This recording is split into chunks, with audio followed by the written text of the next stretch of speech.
Carrot తింటే keratin అనే protein వస్తుందని తెలుసు కదా అందరికీ. అయితే క్యారెట్ని ఉట్టిగానే తినాలి అంటే బోర్ కొడుతుంది. ఎప్పుడైనా సలాడ్స్లో కానీ, సాంబార్లో కానీ, లేదంటే ఏమైనా హల్వాస్ కూడా చేసుకుంటూ ఉంటారు కదా. ఇలా నేనైతే వేడి వేడి అన్నంలోకి, పూరి చపాతీలోకి పర్ఫెక్ట్గా సరిపోయే క్యారెట్ ఫ్రైని అయితే రెడీ చేస్తున్నాను. దీన్ని టేస్ట్ ఎన్హాన్స్ చేయడం కోసం ఒక ముఖ్యమైన ఇంగ్రీడియంట్ని కూడా యాడ్ చేశాను. అదేంటో వీడియో ఎండ్ వరకు చూసేయండి ఫ్రెండ్స్. ఇప్పుడైతే స్టవ్ ఆన్ చేసుకొని ఒక ప్యాన్ పెట్టేసుకొని దీనిలోకి ఒక పావు వరకు ఆయిల్ని వేసి 2 టేబుల్ స్పూన్ల వరకు పోపు దినుసులన్నీ వేసుకోవాలి. జీలకర్ర, ఆవాలు, మినపప్పు వేసుకొని అలాగే 2 రెమ్మల కరివేపాకు కూడా వేసి బాగా ఫ్రై చేసుకోవాలి. ఆ తర్వాత మీడియం సైజులో ఉన్న ఉల్లిపాయ, అల్లం వెల్లుల్లి పేస్ట్, పసుపు వేసి బాగా ఫ్రై చేయాలి.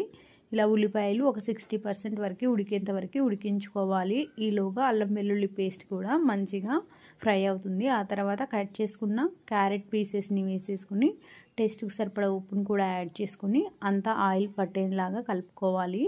ఇలా సింగిల్గా క్యారెట్ ఫ్రై చేసాము అంటే కాస్త స్వీట్గా అనిపిస్తుంది. కర్రీ కూడా అంటే ఇక్కడ ఫ్రై కూడా కాస్త స్వీట్గా అనిపిస్తుంది. అలా ఉండకుండాలి అంటే దీని టేస్ట్ కాస్త మారాలి అంటే ఒక ముఖ్యమైన ఇంగ్రీడియంట్ని కూడా యాడ్ చేసుకోవాలి. ఇలా క్యారెట్ని పర్ఫెక్ట్గా ఉడికించుకోవాలి. ఇందులో ఉన్న వాటర్ అంతా బయటికి రిలీజ్ అయిపోయి మళ్ళీ ఆయిల్ సపరేట్ అయ్యేంత వరకు లో ఫ్లేమ్లో పెట్టేసి మధ్య మధ్యలో కలుపుకుంటూ కుక్ చేసామంటే క్యారెట్ బాగా ఉడుకుతుంది. ఇలా క్యారెట్ ఎంత బాగా ఉడికితే మనకి ఫ్రై అంత టేస్టీగా అనిపిస్తుంది. చూసారు కదా ఫ్రెండ్స్, ఈ విధంగా బాగా క్యారెట్ని మగ్గించుకోవాలి.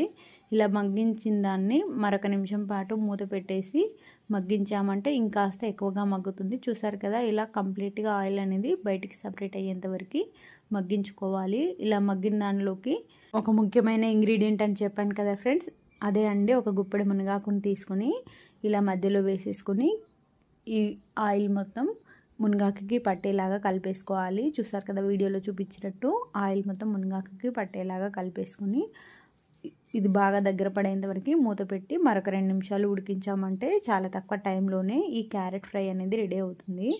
చూసారు కదా, ఆకు అనేది చాలా లేతగా ఉండాలి. ఇలా లేతగా ఉంటేనే టేస్ట్ బాగుంటుంది, అలాగే తొందరగా మగ్గుతుంది. చూసారు కదా ఫ్రెండ్స్, ఇలా బాగా మగ్గించుకోవాలి. కేవలం క్యారెట్ ఫ్రై తినాలి అంటే తినబుద్ధి కాదు. దీని టేస్ట్ ఎన్హాన్స్ చేయాలి అంటే ఇలా ఒక గుప్పెడు వరకు మునగాకును వేసుకోండి. మన వీడియోలో చూసినట్లయితే చాలా రకాల రెసిపీస్లో మునగాకుని ఎలా యూజ్ చేయాలో కూడా ఉంటాయి. ఒకసారి కంప్లీట్గా చెక్ చేయండి ఫ్రెండ్స్. ఆ తర్వాత టేస్ట్కి సరిపడా కారంని, గరం మసాలా పౌడర్, ధనియా పౌడర్, కొత్తిమీర, పుదీనా వేసి మరొకసారి బాగా కలిపేసామంటే వేడి వేడి క్యారెట్ ఫ్రై రెడీ అవుతుంది.